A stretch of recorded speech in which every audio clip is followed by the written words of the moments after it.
ಎಲ್ಲರಿಗೂ ನಮಸ್ಕಾರ. ಗುರುದೀಕ್ಷಾ ಅಕಾಡೆಮಿಗೆ ತಮಗೆಲ್ಲರಿಗೂ ಸ್ವಾಗತ.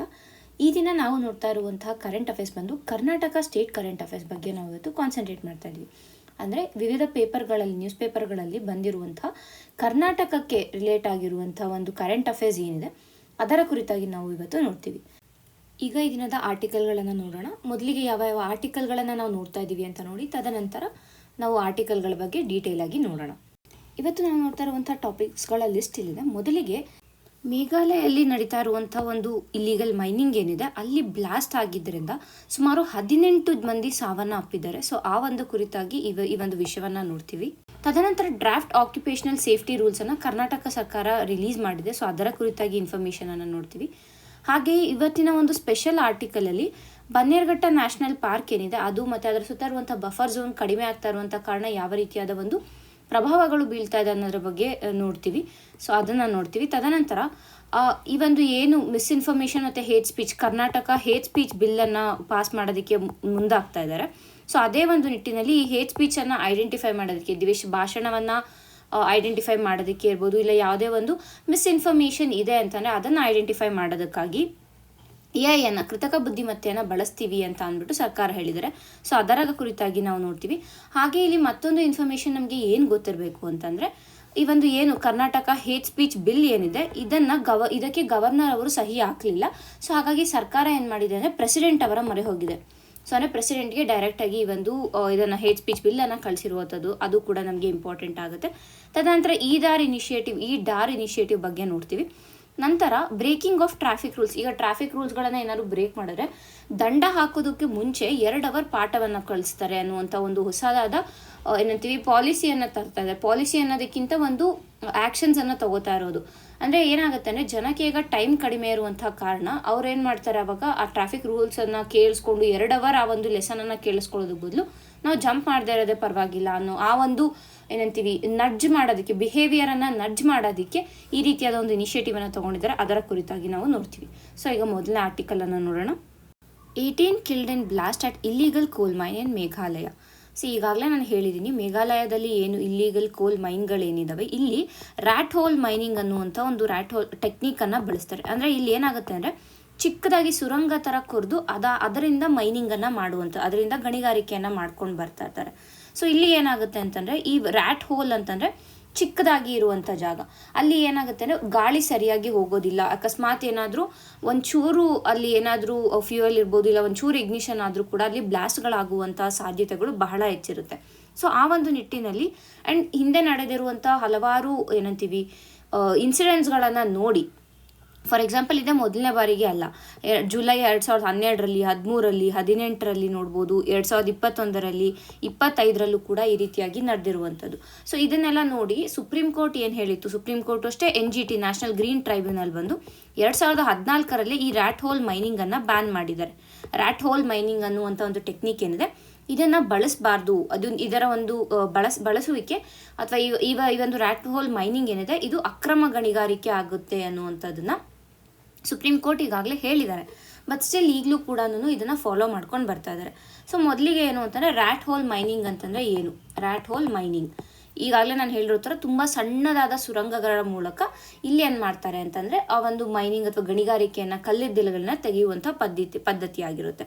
ಇದರಲ್ಲಿ ಒಂದು ಏನಾಗುತ್ತೆ ಅಂತಂದರೆ ಒಂದು ವರ್ಕರ್ಸ್ಗಳ ಲೈಫ್ ಇಲ್ಲಿ ಪ್ರಾಬ್ಲಮಲ್ಲಿ ಇರುತ್ತೆ. ಯಾಕೆ ಅಂತಂದರೆ ನಾನು ಈಗಾಗಲೇ ಹೇಳಿರೋ ಥರ ಒಂದು ಸಣ್ಣ ಒಂದು ಇಗ್ನಿಷನ್ ಕೂಡ ಅಲ್ಲಿ ಏನಾಗುತ್ತೆ, ಆ ಗಾಳಿ ಆಡದೇ ಇರುವಂಥ ಕಾರಣ ಬ್ಲಾಸ್ಟ್ಗಳಿಗೆ ಎಡೆ ಮಾಡಿಕೊಡುತ್ತೆ ಒಂದು.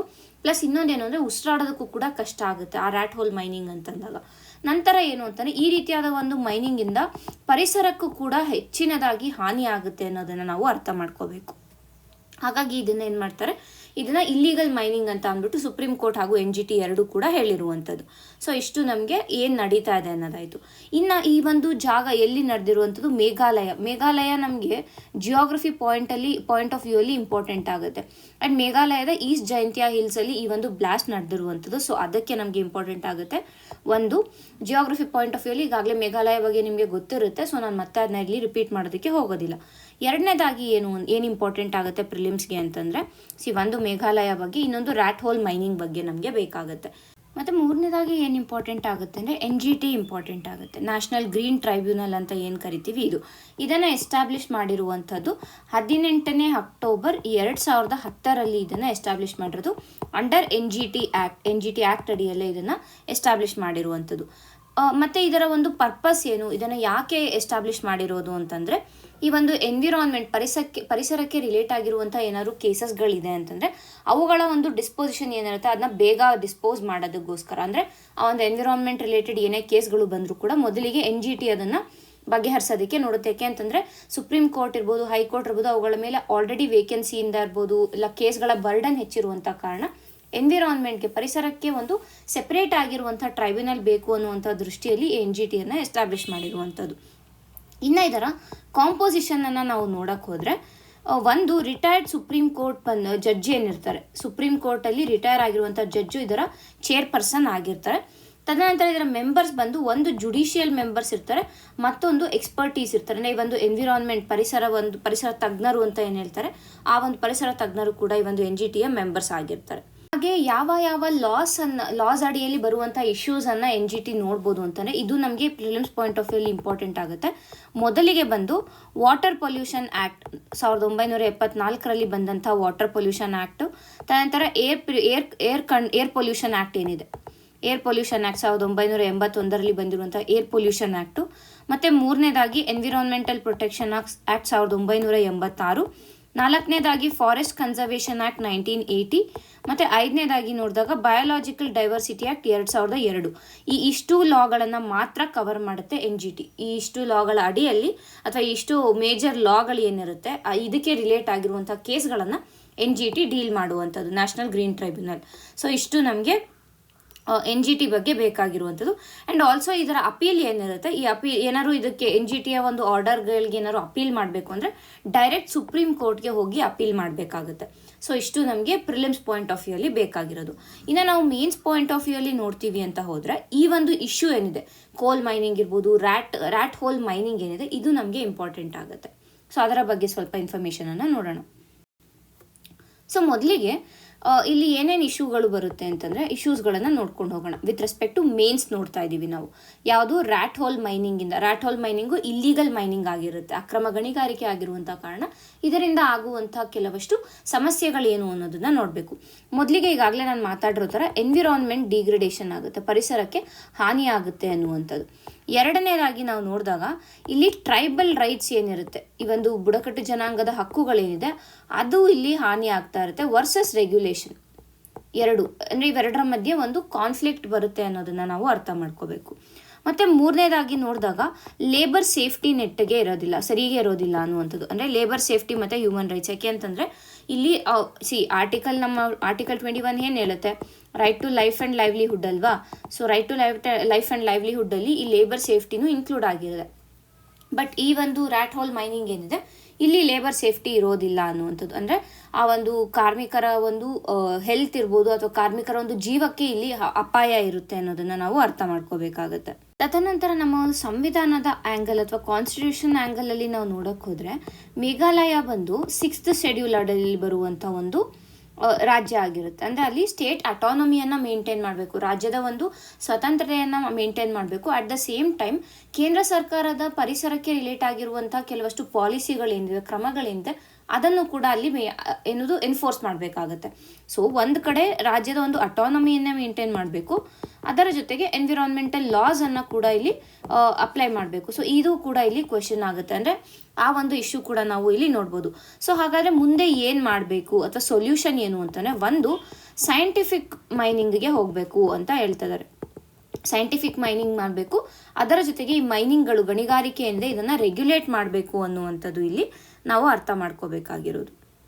ಮತ್ತು ಎರಡನೇದಾಗಿ ನಾವು ನೋಡಿದಾಗ ಡಿಜಿಟಲ್ ಮೇಲ್ವಿಚಾರಣೆಯನ್ನು ಮಾಡೋದು, ಡಿಜಿಟಲ್ ಸೂಪರ್ವಿಷನ್ ಅಂತ ಮಾಡುವಂಥದ್ದು. ಅಂದರೆ ಕೇವಲ ಅಲ್ಲಿ ಮ್ಯಾನ್ಯುವಲ್ ಆಗಿ ಮಾಡುವಂಥದ್ದಲ್ಲ, ಡಿಜಿಟಲಲ್ಲೂ ಮಾಡುವಂಥದ್ದು.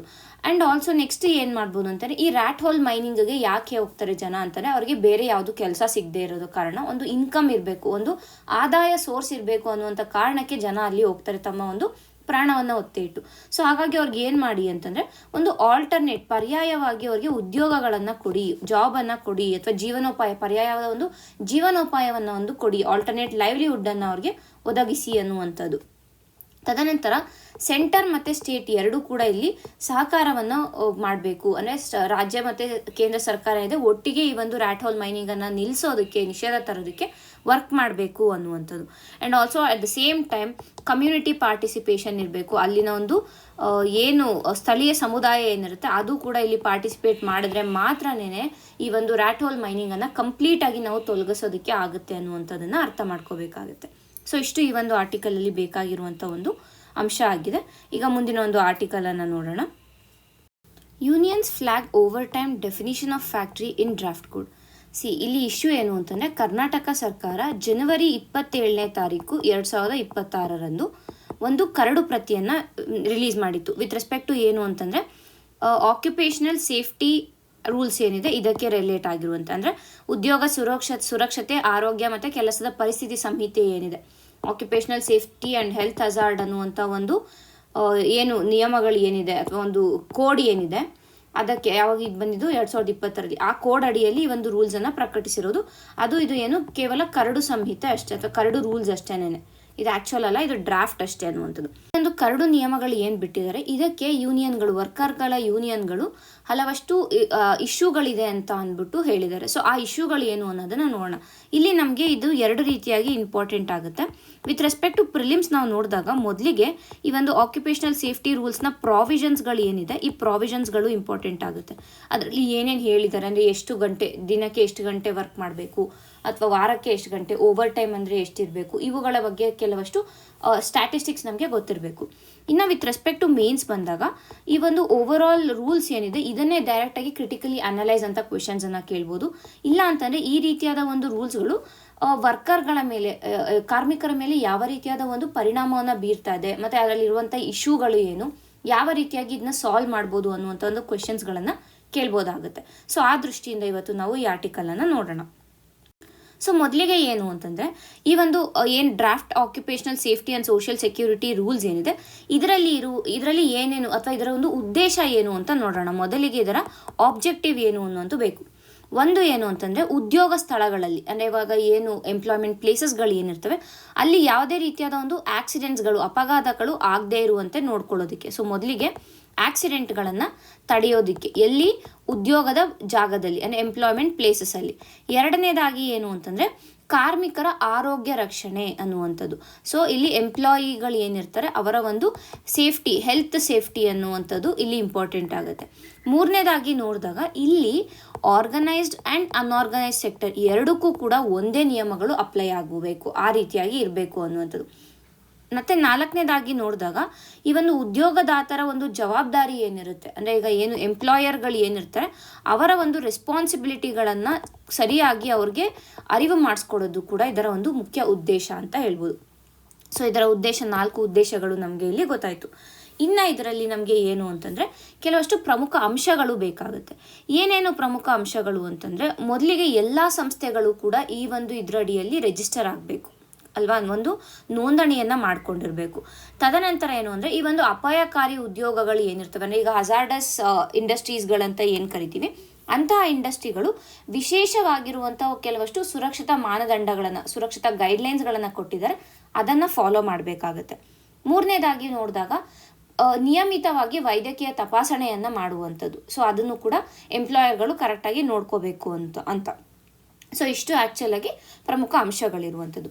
ಈಗ ಇನ್ನು ಏನೇನು ಹೇಳಿದೆ ಈ ಒಂದು ರೂಲ್ಸಲ್ಲಿ, ಹೊಸದಾಗಿ ರಿಲೀಸ್ ಮಾಡಿರುವಂಥ ಕರಡು ರೂಲ್ಸಲ್ಲಿ ಏನೇನು ಹೇಳಿದೆ ಅಂತ ನೋಡೋಣ. ಮೊದಲಿಗೆ ಏನು ಹೇಳಿದ್ದಾರೆ ಅಂತಂದರೆ ಡೈಲಿ ವರ್ಕಿಂಗ್ ಅವರ್ಸು ಇಷ್ಟು ದಿನ 9 ಗಂಟೆ ಇದ್ದಿದ್ದನ್ನು ಈಗ 10 ಗಂಟೆ ಮಾಡಿದ್ದಾರೆ. ಆದರೆ ಏನು ಅಂತಂದರೆ ಇನ್ಕ್ಲೂಡಿಂಗ್ ಓವರ್ ಟೈಮ್ ಮ್ಯಾಕ್ಸಿಮಮ್ ಒಂದು ದಿನಕ್ಕೆ 12 ಗಂಟೆ ಮಾತ್ರನೇ ಕೆಲಸ ಮಾಡ್ಬೋದು. ಮೊದಲು ಈ ಒಂದು ಏನಿದೆ ಈ ಮ್ಯಾಕ್ಸಿಮಮ್ ಇದನ್ನು ಡಿಫೈನ್ ಮಾಡಿರಲಿಲ್ಲ ಎಷ್ಟು ಅಂತ. ಬಟ್ ಈಗ ಏನು ಹೇಳಿದಾನೆ ದಿನಕ್ಕೆ 10 ಗಂಟೆ ಮಾತ್ರನೇ ಕೆಲಸ ಮಾಡಬೇಕು ಒಂದು. ಆ್ಯಂಡ್ ಇನ್ಕ್ಲೂಡಿಂಗ್ ಓವರ್ ಟೈಮ್ ಏನಾದ್ರು ಮಾಡ್ತೀವಿ ಅಂದರೂ ಕೂಡ ಅದು 12 ಅವರ್ಗಿಂತ ಜಾಸ್ತಿ ಹೋಗಬಾರ್ದು. ಸೊ 10 to 12 hours ಒಳಗಡೆ ಪರ್ ಡೇ ವರ್ಕ್ ಇರಬೇಕು ಅಷ್ಟೇ. ಇದು ನಮಗೆ ಇಂಪಾರ್ಟೆಂಟು. ಎರಡನೇದಾಗಿ ಏನು ಹೇಳಿದ್ದಾರೆ ಅಂತಾರೆ ವೀಕ್ಲಿ ಕ್ಯಾಪ್. ಈಗ ಒಂದು ವಾರದಲ್ಲಿ ಕೇವಲ 48 ಗಂಟೆಗಳು ಮಾತ್ರನೇ ಕೆಲಸ ಮಾಡಬೇಕು, ಇದು ಪರ್ ವೀಕ್.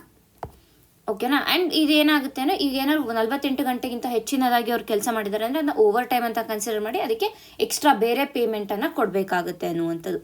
ಮತ್ತು ಮೂರನೇದಾಗಿ ಏನು ಅಂತಂದರೆ ಈ ಒಂದು ಓವರ್ ಟೈಮ್ ಅಥವಾ OT ಅಂತ ಏನು ಕರಿತೀವಿ, ಈ ಓವರ್ ಟೈಮ್ ಲಿಮಿಟನ್ನು 1 ಕ್ವಾರ್ಟರ್ ಅಂದರೆ 3 ತಿಂಗಳಿಗೆ 144 ಗಂಟೆಗಳು ಮಾತ್ರ ಇರಬೇಕು. ಅಂದರೆ ಈಗ 3 ತಿಂಗಳಲ್ಲಿ ಅವರು ಓವರ್ ಟೈಮ್ ಏನಾದ್ರು ಮಾಡಿದ್ದಾರೆ ಅಂತಾರೆ ಅದು 144 ಗಂಟೆಗಿಂತ ಹೆಚ್ಚಿನದಾಗಿ ಇರಬಾರ್ದು ಅನ್ನುವಂಥದ್ದು. ಮತ್ತೊಂದು ಇನ್ಫಾರ್ಮೇಷನ್ ಏನು ಗೊತ್ತಿರಬೇಕು ಅಂತಂದರೆ ಈ ಒಂದು ರೂಲ್ಸ್ ಅಡಿಯಲ್ಲಿ ಫ್ಯಾಕ್ಟ್ರಿಯ ಡೆಫಿನಿಷನನ್ನು ಚೇಂಜ್ ಮಾಡಿದ್ದಾರೆ.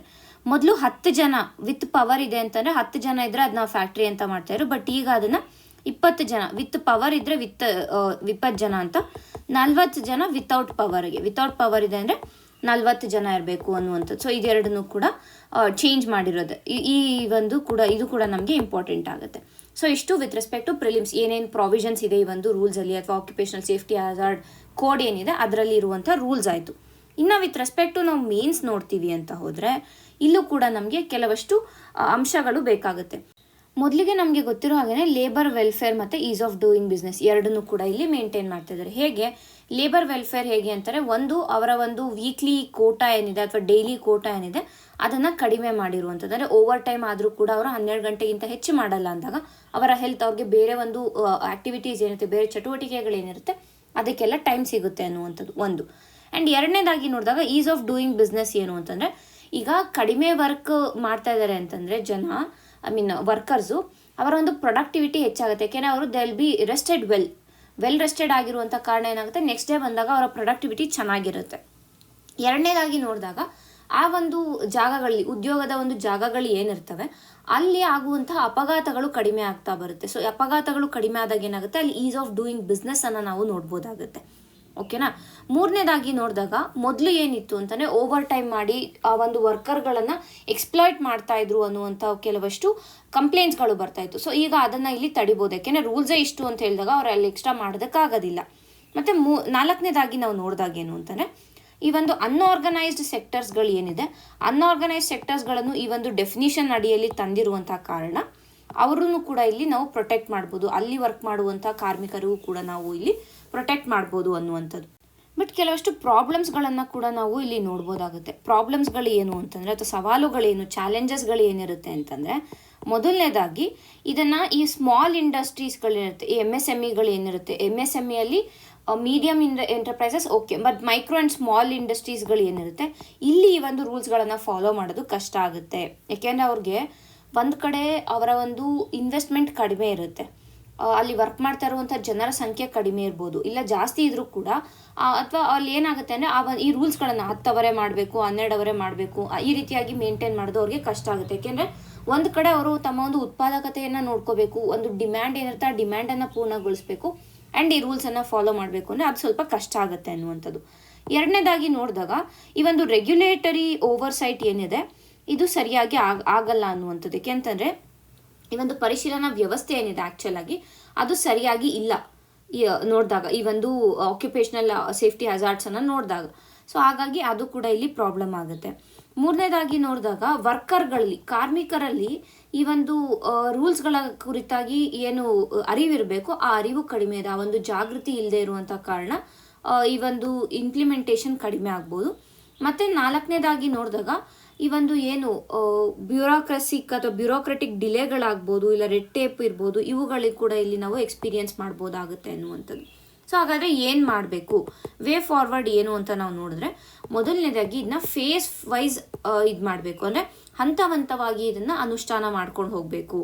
ಎರಡನೇದಾಗಿ ನೋಡಿದಾಗ ಕಾರ್ಮಿಕರಲ್ಲಿ, ವರ್ಕರ್ಸಲ್ಲಿ ಒಂದು ಜಾಗೃತಿಯನ್ನು ಮೂಡಿಸ್ಬೇಕು, ಒಂದು ಕ್ಯಾಂಪೇನನ್ನು ಮಾಡಬೇಕು for this awareness related to occupational safety and health hazards ಅನ್ನುವಂಥದ್ದು.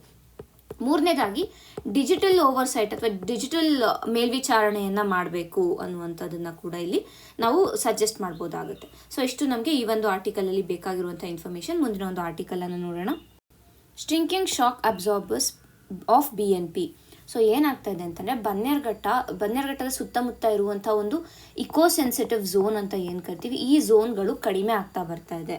ಏನಾಗ್ತಾ ಇದೆ ಅಂತಂದರೆ ಯೂಶುವಲ್ ಆಗಿ ಡೆವಲಪ್ಮೆಂಟ್ ಅನ್ನುವಂಥ ಹೆಸರಲ್ಲಿ ಈ ಒಂದು ಬಫರ್ ಝೋನ್ ಅಥವಾ ಎಕೋ ಸೆನ್ಸಿಟಿವ್ ಝೋನನ್ನು ಆಕ್ರಮಣ ಮಾಡ್ಕೋತಾ ಇದ್ದಾರೆ. ಸೊ ಇದರಿಂದ ಏನಾಗುತ್ತೆ ಅಂದರೆ ಒಂದು ಕಡೆ ಎನ್ವಿರಾನ್ಮೆಂಟ್ಗೆ ಪ್ರಾಬ್ಲಮ್ ಆಗುತ್ತೆ, ಇನ್ನೊಂದು ಕಡೆ ಒಂದು ಕಡೆ ಎನ್ವಿರಾನ್ಮೆಂಟ್ ಡಿಗ್ರೇಡೇಷನ್ ಆಗುವಂಥದ್ದು ಇರ್ಬೋದು, ಇಲ್ಲ ಅಂತಂದರೆ ವೈಲ್ಡ್ ಲೈಫ್ಗಳ ಒಂದು ಏನಂತೀವಿ ಸಂಖ್ಯೆ ಕಡಿಮೆ ಆಗೋದಿರ್ಬೋದು, ಇದಾಗುತ್ತೆ. ಮತ್ತು ಮೂರನೇದಾಗಿ ನೋಡಿದಾಗ ಮ್ಯಾನ್ ಅನಿಮಲ್ ಕಾನ್ಫ್ಲಿಕ್ಟ್ಗಳು ಹೆಚ್ಚಾಗ್ತಾ ಇದೆ ಅನ್ನುವಂಥದ್ದು ನಾವು ಎಷ್ಟೋ ಬಾರಿ ನೋಡಿದ್ದೀವಿ. ಈಗ ಆನೆಕಲ್ಲು ಏರಿಯಾದಲ್ಲಿ, ಇಂಥ ಏರಿಯಾದಲ್ಲಿ ಹುಲಿ ಕಾಣಿಸ್ಕೊಂತು, ಚಿರತೆ ಕಾಣಿಸ್ಕೊಂತು ಅಂತ ನಾವು ಕೇಳ್ತಾನೆ ಇದ್ದೀವಿ. It is all because Anekal area ಇದೆಲ್ಲ ಏನು ಬರುತ್ತೆ ಅಂದರೆ ದೇ ಆರ್ ಬನ್ನೇರ್ಘಟ್ಟ ಒಂದು ನ್ಯಾಷನಲ್ ಪಾರ್ಕ್ ಏನಿದೆ ಅದರ ಒಂದು ಎಕೋ ಸೆನ್ಸಿಟಿವ್ ಝೋನ್, ಅದರ ಒಂದು ಬಫರ್ ಏರಿಯಾಲಿ ಬರುವಂಥ ಕಾರಣ ಏನಾಗ್ತಾ ಇದೆ ಅಂತಂದರೆ ಈ ರೀತಿಯಾದ ಒಂದು ಮ್ಯಾನ್ ಅನಿಮಲ್ ಕಾನ್ಫ್ಲಿಕ್ಟ್ಗಳು ಹೆಚ್ಚಾಗ್ತಾ ಇದೆ ಅನ್ನೋದನ್ನು ಅರ್ಥ ಮಾಡ್ಕೋಬೇಕು. ಸೊ ಆ ಒಂದು ನಿಟ್ಟಿನಲ್ಲಿ ನಾವು ಈ ಆರ್ಟಿಕಲ್ನ ನೋಡ್ತೀವಿ. ಸೊ ಇಲ್ಲಿ ನಮಗೆ ಪ್ರಿಲಿಮ್ಸ್ಗೆ ಏನೇನು ಬೇಕಾಗುತ್ತೆ ಅಂದರೆ ಒಂದು ಇಕೋ ಸೆನ್ಸಿಟಿವ್ ಝೋನ್ ಬಗ್ಗೆ ಬೇಕು, ಅಂದರೆ ಯಾವುದರ ಅಡಿಯಲ್ಲಿ ಇದನ್ನು ಡಿಕ್ಲೇರ್ ಮಾಡ್ತೀವಿ ಇದೆಲ್ಲ ಬೇಕಾಗುತ್ತೆ. ಇನ್ನೊಂದು ಬನ್ನೇರ್ಘಟ್ಟ ನ್ಯಾಷನಲ್ ಪಾರ್ಕ್ ಬಗ್ಗೆ ನಮಗೆ ಬೇಕು. ಸೊ ಮೊದಲಿಗೆ ಒಂದು ಎಕೋ ಸೆನ್ಸಿಟಿವ್ ಝೋನ್ ಅಥವಾ ಪರಿಸರ ಸಂವೇದಿ ವಲಯ ಅಂತಂದರೆ ರಾಷ್ಟ್ರೀಯ ಉದ್ಯಾನವನ ಇರ್ಬೋದು, ಇಲ್ಲಾಂತಂದರೆ ಒಂದು ವೈಲ್ಡ್ ಲೈಫ್ ಸ್ಯಾಂಚುರಿ ವನ್ಯಜೀವಿ ಅಭಯಾರಣ್ಯ ಅಂತ ಏನು ಕರಿತೀವಿ, ಇವುಗಳ ಒಂದು ಸುತ್ತಲಿನ ಪ್ರದೇಶದಲ್ಲಿ ಮಾನವ ಚಟುವಟಿಕೆಗಳೇನಿರುತ್ತೆ ಅಂದರೆ ಈಗ ಡೆವಲಪ್ಮೆಂಟ್, ಕನ್ಸ್ಟ್ರಕ್ಷನ್ ಇರ್ಬೋದು, ಮೈನಿಂಗ್ ಇರ್ಬೋದು, ಈ ರೀತಿಯಾದ ಒಂದು ಚಟುವಟಿಕೆಗಳನ್ನು ನಿಯಂತ್ರಿಸುತ್ತಾರೆ. ಅಂತಹ ಒಂದು ಸಂರಕ್ಷಣಾ ವಲಯವನ್ನು ನಾವು ಎಕೋ ಸೆನ್ಸಿಟಿವ್ ಝೋನ್ ಅಥವಾ ಪರಿಸರ ಸಂವೇದಿ ವಲಯ ಅಂತ ಕರಿತೀವಿ. ಅಂದರೆ ಇಲ್ಲಿ ಕಂಪ್ಲೀಟಾಗಿ ಬ್ಯಾನ್ ಮಾಡಿರೋದಿಲ್ಲ, ಬಟ್ ಆ ಒಂದು ಏನೇ ಒಂದು ಡೆವಲಪ್ಮೆಂಟಲ್ ಆಕ್ಟಿವಿಟೀಸ್ ಇರುತ್ತೆ ಅದನ್ನು ರೆಗ್ಯುಲೇಟ್ ಮಾಡಿರ್ತಾರೆ ಅಷ್ಟೇ. It is not ban, only regulation ಅಷ್ಟೇ ಅಲ್ಲಿ ಇರುವಂಥದ್ದು. ಸೊ ಅದು ಎಕೋ ಸೆನ್ಸಿಟಿವ್ ಝೋನ್ ಆಯಿತು. ಇನ್ನು ಬನ್ನೇರ್ಘಟ್ಟ ನ್ಯಾಷನಲ್ ಪಾರ್ಕ್ ಬಗ್ಗೆ ನಾವು ನೋಡೋದಾದ್ರೆ ಇದು ನಮ್ಗೆ ಗೊತ್ತಿರೋ ಹಾಗೆ ಬೆಂಗಳೂರಲ್ಲಿ ಇದೆ. ಇದನ್ನ ಎಸ್ಟಾಬ್ಲಿಷ್ ಮಾಡಿರೋದು ಯಾವಾಗ 1974ರಲ್ಲಿ ಇದನ್ನು ಎಸ್ಟಾಬ್ಲಿಷ್ ಮಾಡಿರುವಂಥದ್ದು. ಓಕೆನಾ. ಯಾವ ಒಂದು ಕಾನೂನಿನ ಅಡಿಯಲ್ಲಿ ಎನ್ವಿರಾನ್ಮೆಂಟಲ್ ಪ್ರೊಟೆಕ್ಷನ್ ಆ್ಯಕ್ಟ್ 1986 ಏನಿದೆ ಇದರ ಅಡಿಯಲ್ಲಿ ಇದನ್ನು ಸ್ಟಾರ್ಟ್ ಮಾಡಿರುವಂಥದ್ದು. ಸೊ ಇಷ್ಟು ನಮಗೆ ಬೇಕಾಗಿರುವಂಥ ಮುಖ್ಯ ಇನ್ಫಾರ್ಮೇಷನ್ ಆಗಿದೆ ಇಲ್ಲಿ ವಿತ್ ರೆಸ್ಪೆಕ್ಟ್ ಟು ಪ್ರಿಲಿಮ್ಸ್ ನೋಡಿದಾಗ. ಈಗ ನಾವು ವಿತ್ ರೆಸ್ಪೆಕ್ಟ್ ಟು ಮೇನ್ಸ್ ಏನೇನು ಇಂಪಾರ್ಟೆಂಟ್ ಆಗುತ್ತೆ ಅನ್ನೋದನ್ನು ನೋಡೋಣ. ಮೊದಲನೇದಾಗಿ ಏನು ಬೇಕಾಗುತ್ತೆ, ಎಲ್ಲೇ ಹೋದ್ರೂ ಇಶ್ಯೂ ಏನು ಅಂತ, ಅಂದರೆ ಈ ಒಂದು ಏನು ನಡೆ ಇದೆ ಅದರಿಂದ ಆಗ್ತಾ ಇರುವಂಥ ಸವಾಲುಗಳೇನು ಅಥವಾ ಸಮಸ್ಯೆಗಳೇನು ಅಥವಾ ಪ್ರಾಬ್ಲಮ್ಸ್ಗಳೇನು, ಇಶ್ಯೂಗಳೇನು ಅನ್ನೋದು ಬೇಕಾಗುತ್ತೆ. ಒಂದು ಏನು ಅಂತಂದರೆ ಬೆಂಗಳೂರನ್ನು ಎಕ್ಸ್ಪ್ಯಾಂಡ್ ಮಾಡ್ತಾ ಇದ್ದಾರೆ, ಕರೆಕ್ಟ್ ಅಲ್ವಾ? ಬೆಂಗಳೂರು ಡೆವಲಪ್ ಆದಂತೆ ಎಕ್ಸ್ಪ್ಯಾಂಡ್ ಮಾಡ್ಕೊಂಡು ಹೋಗ್ತಾ ಇದ್ದಾರೆ. ಸೊ ಇದು ಕೂಡ ಮುಖ್ಯವಾದ ಒಂದು ಸಮಸ್ಯೆ. ಈ ರೀತಿಯಾಗಿ ಆಗ್ತಾ ಇರುವಂಥ ಕಾರಣ ಯಾಕೆ ಎಕೋ ಸೆನ್ಸಿಟಿವ್ ಝೋನ್ ಕಡಿಮೆ ಆಗ್ತಾ ಇದೆ, ಇಲ್ಲ ಅಂತಂದರೆ ಅದರಿಂದ ಆಗ್ತಾ ಇರುವಂಥ ಇಶ್ಯೂಗಳು ಏನಾಗ್ತದೆ, ಯಾಕೆ ಹೆಚ್ಚಾಗ್ತದೆ ಅಂದರೆ ಒಂದು ಬೆಂಗಳೂರಿನ ಒಂದು ವಿಸ್ತರಣೆ ಮಾಡ್ತಾ ಇರುವಂಥ ಕಾರಣ. ಎರಡನೇದಾಗಿ ನೋಡಿದಾಗ ಈಗಾಗಲೇ ನಾನು ಹೇಳಿರೋ ಥರ ಮ್ಯಾನ್ ಅನಿಮಲ್ ಕಾನ್ಫ್ಲಿಕ್ಟ್ ಏನಿದೆ, ಮಾನವ ಪ್ರಾಣಿ ಸಂಘರ್ಷ ಏನಾಗ್ತದೆ ಅಥವಾ ವನ್ಯಜೀವಿ ಸಂಘರ್ಷ ಏನಿದೆ ಇವುಗಳು ಕೂಡ. ಮತ್ತು ಮೂರನೇದಾಗಿ ನೋಡಿದಾಗ ಸ್ಥಳೀಯ ಒಂದು ಜನರ ಜೀವನೋಪಾಯ ಏನಿದೆ ಅದಕ್ಕೆ ಕೂಡ ಇಲ್ಲಿ ಸಮಸ್ಯೆ ಆಗ್ತದೆ ಅಂತ. ಅಂದರೆ ಈ ಒಂದು ಲೋಕಲ್ ಪೀಪಲ್ನ ಲೈವ್ಲಿಹುಡ್ಗೆ ಇಲ್ಲಿ ಧಕ್ಕೆ ಆಗ್ತಾ ಇದೆ ಅನ್ನುವಂಥದ್ದನ್ನ ಅರ್ಥ ಮಾಡ್ಕೋಬೇಕು. ಮತ್ತು ನಾಲ್ಕನೇದಾಗಿ ನೋಡಿದಾಗ ಇಲ್ಲಿ ಭೂ ಬಳಕೆಯ ಸಂಘರ್ಷ ಆಗ್ತಾಯಿದೆ ಅಂತಂದರೆ ಇಲ್ಲಿ ಲ್ಯಾಂಡ್ ಯೂಸೇಜ್ ಏನಿದೆ, ಲ್ಯಾಂಡ್ ಯೂಸೇಜಲ್ಲಿ ಡಿಸ್ಪ್ಯೂಟ್ಗಳು ಆಗ್ತಾಯಿದೆ ಅಂತ. ಈಗ ಅದು ಎಕೋ ಸೆನ್ಸಿಟಿವ್ ಝೋನ್ ಅಂತಂದಾಗ ಅದನ್ನ ಕೆಲವಷ್ಟು ಚಟುವಟಿಕೆಗಳೇ ಮಾತ್ರನೇ ಅದನ್ನು ಓಪನ್ ಮಾಡಿರುವಂಥದ್ದು, ಎಲ್ಲ ಚಟುವಟಿಕೆಗಳು ಅಲ್ಲಿ ಓಪನ್ ಮಾಡಿಲ್ಲ. ಸೊ ಹಾಗಾಗಿ ಅಲ್ಲಿ ಆಗ್ತಾ ಇರುವಂಥ ಯೂಸೇಜ್ ಆ ಭೂಮಿನ ಯಾವುದಕ್ಕೆ ಬಳಸ್ತಾ ಇದ್ದಾರೆ ಅನ್ನೋದು ಕೂಡ ಇಲ್ಲಿ ಒಂದು ಡಿಸ್ಪ್ಯೂಟ್ ಆಗಿದೆ ಅನ್ನೋದು. ಸೊ ಇದಿಷ್ಟು ಇಶ್ಯೂಗಳು ಆಯಿತು.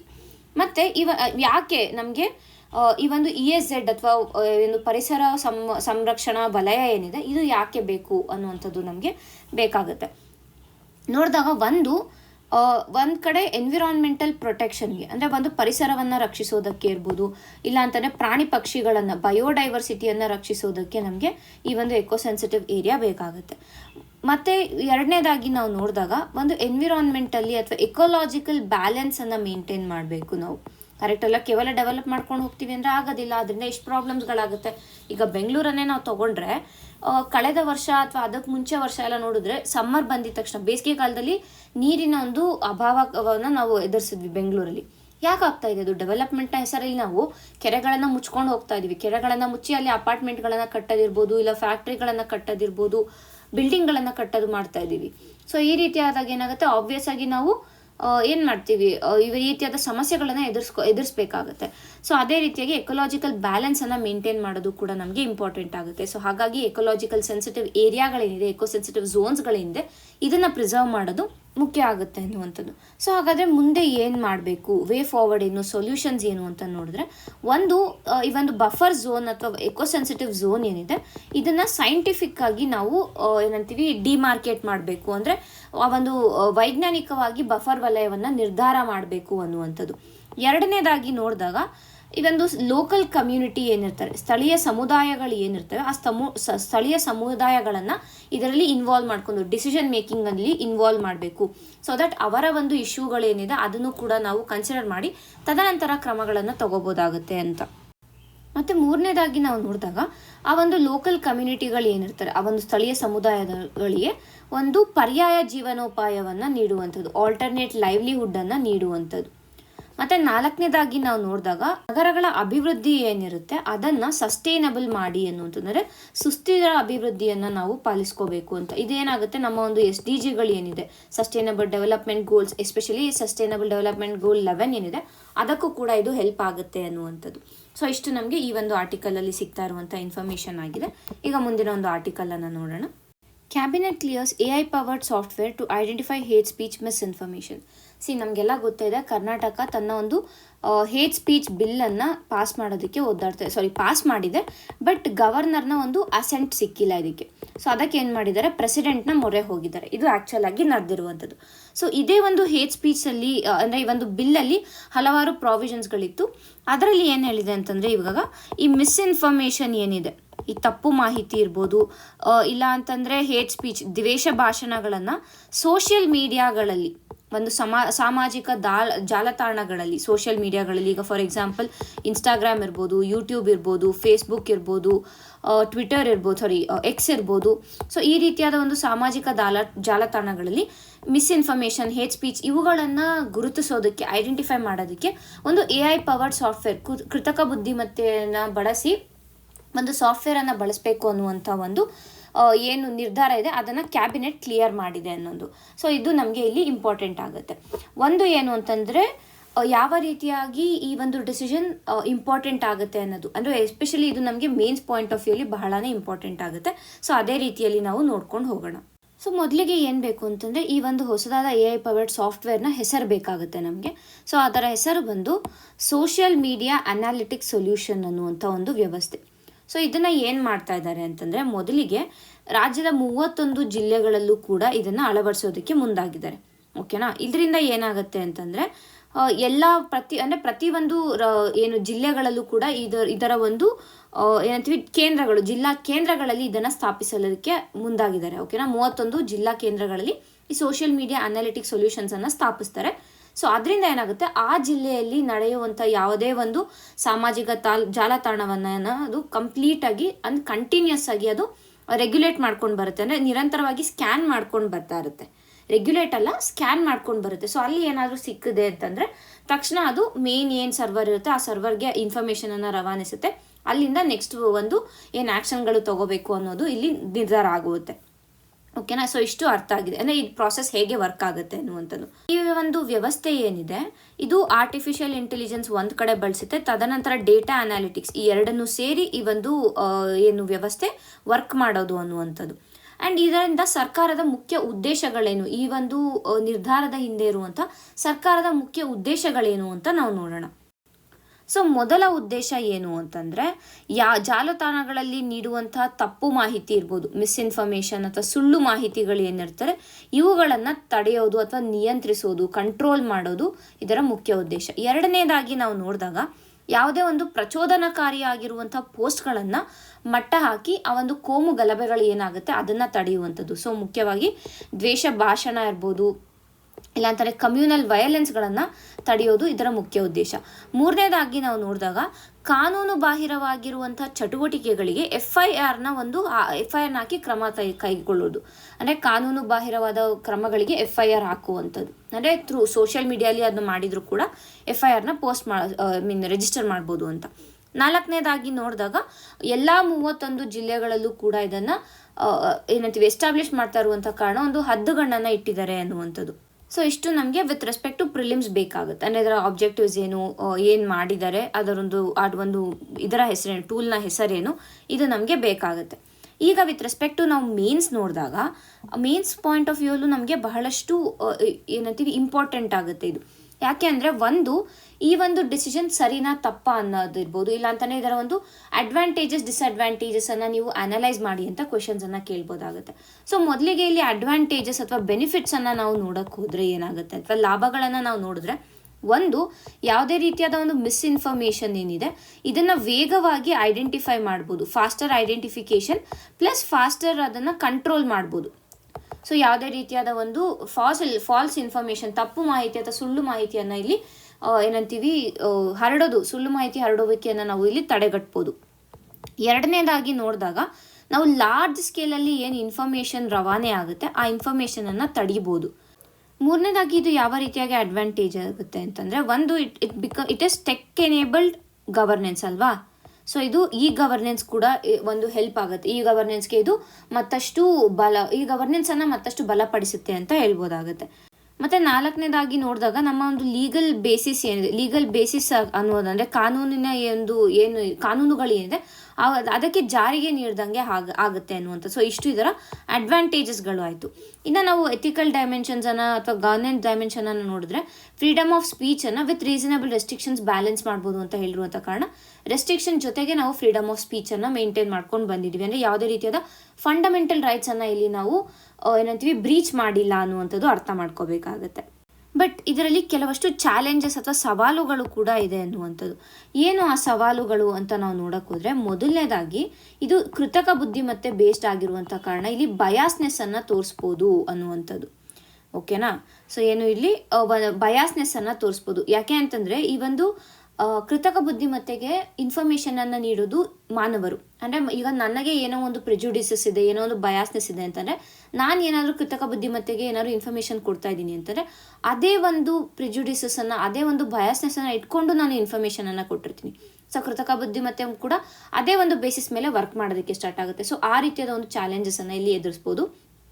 ಎರಡನೇದಾಗಿ ನೋಡಿದಾಗ ಹಲವಾರು ಜನ ಏನು ಹೇಳ್ತಾ ಇದ್ದಾರೆ, ಸ್ಟಿಲ್ ಇದು ಫ್ರೀಡಮ್ ಆಫ್ ಸ್ಪೀಚ್ಗೆ ಧಕ್ಕೆ ಆಗುತ್ತೆ ಅಂತ ಹೇಳ್ತಾ ಇದ್ದಾರೆ. ದೋ ಇಟ್ ಈಸ್ ನಮ್ಮ ಒಂದು ಸಂವಿಧಾನದಲ್ಲೇ ಹೇಳಿದ್ದಾರೆ ರೀಸನಬಲ್ ರೆಸ್ಟ್ರಿಕ್ಷನ್ಸ್ ಮುಖಾಂತರ ಮಾತ್ರನೇ ಈ ಫ್ರೀಡಮ್ ಆಫ್ ಸ್ಪೀಚನ್ನು ಕೊಟ್ಟಿರೋದು ಅಂತ. ಬಟ್ ಆ ಬ್ಯಾಲೆನ್ಸನ್ನು ಯಾವ ರೀತಿಯಾಗಿ ಮೇಂಟೈನ್ ಮಾಡ್ತಾರೆ ಅನ್ನೋದು ಕೂಡ ಇಲ್ಲಿ ಪ್ರಾಬ್ಲಮ್ ಆಗುತ್ತೆ, ಒಂದು ಇಶ್ಯೂ ಆಗುತ್ತೆ ಅಂತ ಹೇಳ್ಬೋದು. ಮತ್ತು ಮೂರನೇದಾಗಿ ನೋಡಿದಾಗ ಇಲ್ಲಿ ಟ್ರಾನ್ಸ್ಪರೆನ್ಸಿ ಇಶ್ಯೂ ಆಗುತ್ತೆ. ಏಕೆಂದರೆ ಕೃತಕ ಬುದ್ಧಿಮತ್ತೆಯನ್ನು ಯೂಸ್ ಮಾಡ್ತಾ ಇದ್ದಾರೆ ಅಂತ ಅಂದಾಗ ಅಲ್ಲಿ ಟ್ರಾನ್ಸ್ಪರೆನ್ಸಿ ಇರೋದಿಲ್ಲ, ಅದೊಂದು.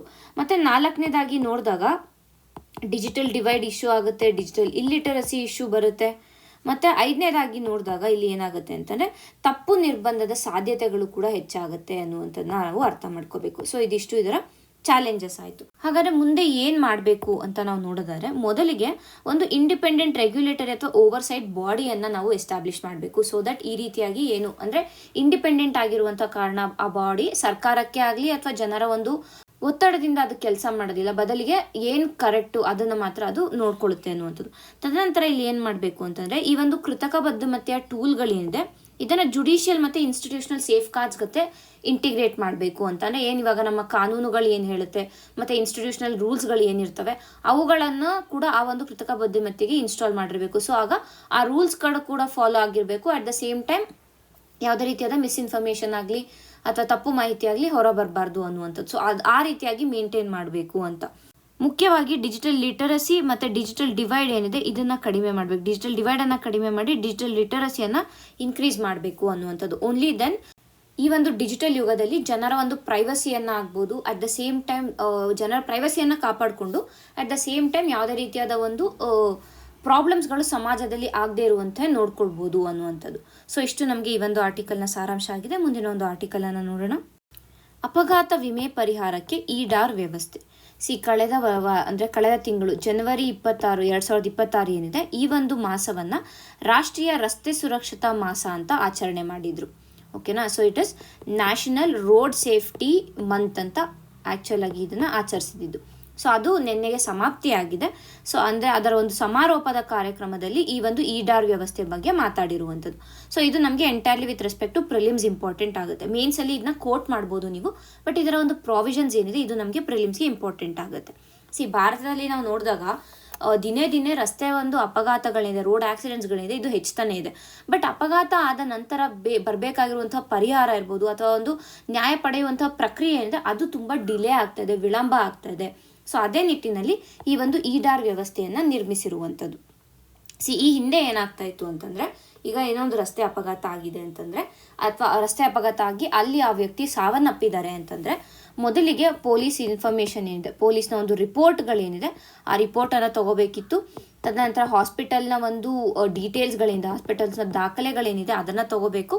ತದನಂತರ ಇವೆರಡೂ ಆದಮೇಲೆ ಇನ್ಶೂರೆನ್ಸ್ ಕಂಪನಿಗಳು ಅಥವಾ ವಿಮೆ ಕಂಪನಿಗಳು ಅದಕ್ಕೆ ಏನು ಬೇಕು, ಏನಾಗಬೇಕು ಅನ್ನುವಂಥದ್ದು ಮಾಡ್ತಾ ಇದ್ದಿದ್ದು. ಅಂದರೆ ಮೂರರದ್ದು ಒಂದು ಪ್ರಕ್ರಿಯೆಗಳು ಬೇರೆ ಬೇರೆ, ಇದು ಬೇರೆ ಇದು ಬೇರೆ ಇದು ಬೇರೆ. ಸೊ ಅಲ್ಲಿ ಡಿಲೇ ಆಗ್ತಾಯಿತ್ತು. ಆ ಒಂದು ಇನ್ಶೂರೆನ್ಸ್ನ ಅಮೌಂಟ್, ಆ ಒಂದು ವ್ಯಕ್ತಿಯ ಒಂದು ವಿಮೆಯ ಹಣ ಏನಿದೆ ಅದು ಮನೆಯವರನ್ನ ಸೇರೋದಕ್ಕೆ ವಿಳಂಬ ಆಗ್ತಾಯಿತ್ತು.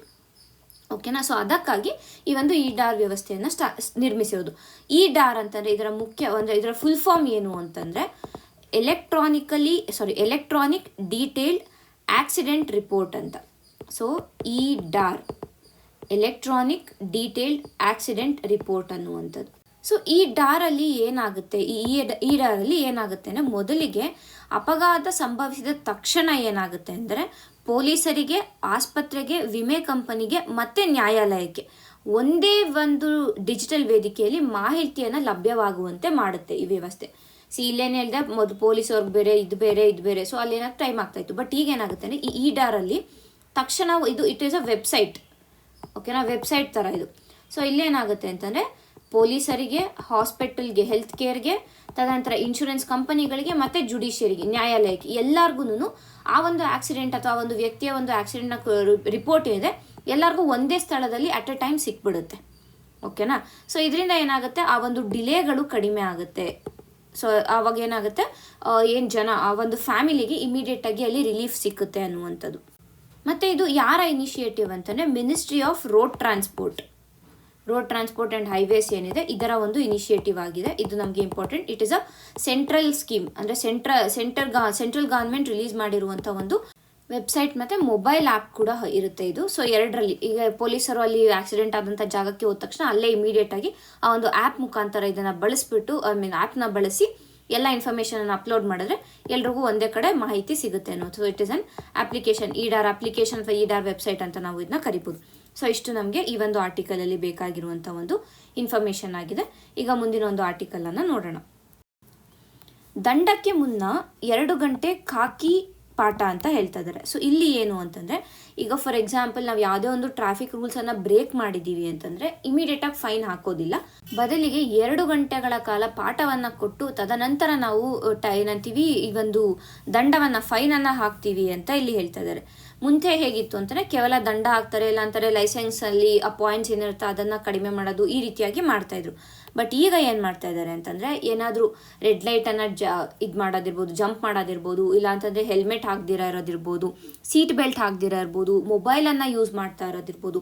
ಸೊ ಈ ರೀತಿಯಾಗಿ ಮಾಡಿದಾಗ ಮೊದಲನೇದಾಗಿ 2 ಗಂಟೆಗಳ ಕಾಲ ಇಲ್ಲಿ ಒಂದು ಕ್ಲಾಸನ್ನು ತಗೋತಾರೆ ಅವರು. ಈ ಒಂದು ಕ್ಲಾಸಲ್ಲಿ ಒಂದು ರೋಡ್ ಸೇಫ್ಟಿ ರೂಲ್ಸ್ ಬಗ್ಗೆ ಮಾತಾಡ್ತಾರೆ, ತದನಂತರ ಒಂದು ಅಪಘಾತಗಳಿಂದ ಆಗುವಂಥ ಪರಿಣಾಮಗಳ ಬಗ್ಗೆ ಮಾತಾಡ್ತಾರೆ, ಹಾಗೆ ಒಂದು ವಿಡಿಯೋಗಳು, ನೈಜ ಉದಾಹರಣೆಗಳನ್ನು ನೀಡಿ ಅಲ್ಲಿ ತೋರಿಸ್ತಾರೆ. ಸೊ ಒಂದು 2 ಅವರ್ ಕ್ಲಾಸನ್ನು ಕೊಡ್ತಾರೆ. ತದನಂತರ ಒಂದು ಫೈನ್ಗಳನ್ನು ಹಾಕುವಂಥದ್ದು. ಓಕೆನಾ. ಸೊ ಇದರಿಂದ ಏನಾಗುತ್ತೆ ಅಂತಂದರೆ, ಯಾಕೆ ಇದು ನ್ಯೂಸಲ್ಲಿದೆ ಅಂತ ಫಸ್ಟ್ ನೋಡೋಣ. ಇದೇನು ಯಾಕೆ ಅಂತಂದರೆ ಇದು ಫಸ್ಟ್ ಟೈಮ್ ಈ ರೀತಿಯಾಗಿ ಮಾಡ್ತಾ ಇರೋದು, ಎಲ್ಲೂ ಇದುವರೆಗೂ ಈ ರೀತಿಯಾಗಿ ಇಂಪ್ಲಿಮೆಂಟ್ ಮಾಡಿಲ್ಲ. ಸೊ ಹಾಗಾಗಿ ಇದು ಫಸ್ಟ್ ಟೈಮ್ ಆಗಿರುವಂಥ ಕಾರಣ. ಎರಡನೇ ಪಾಯಿಂಟ್ ಏನು ಅಂತಂದರೆ ಇದರಿಂದ ಆಕ್ಸಿಡೆಂಟ್ಗಳು ಏನಾಗ್ತದೆ, ಅಪಘಾತಗಳು ಏನಾಗ್ತದೆ ಅದನ್ನು ಆ ಒಂದು ಪ್ರಮಾಣವನ್ನು ಕಡಿಮೆ ಮಾಡೋದಕ್ಕೆ ಇಲ್ಲಿ ನೋಡ್ತಾ ಇದ್ದಾರೆ ಅನ್ನುವಂಥದ್ದು.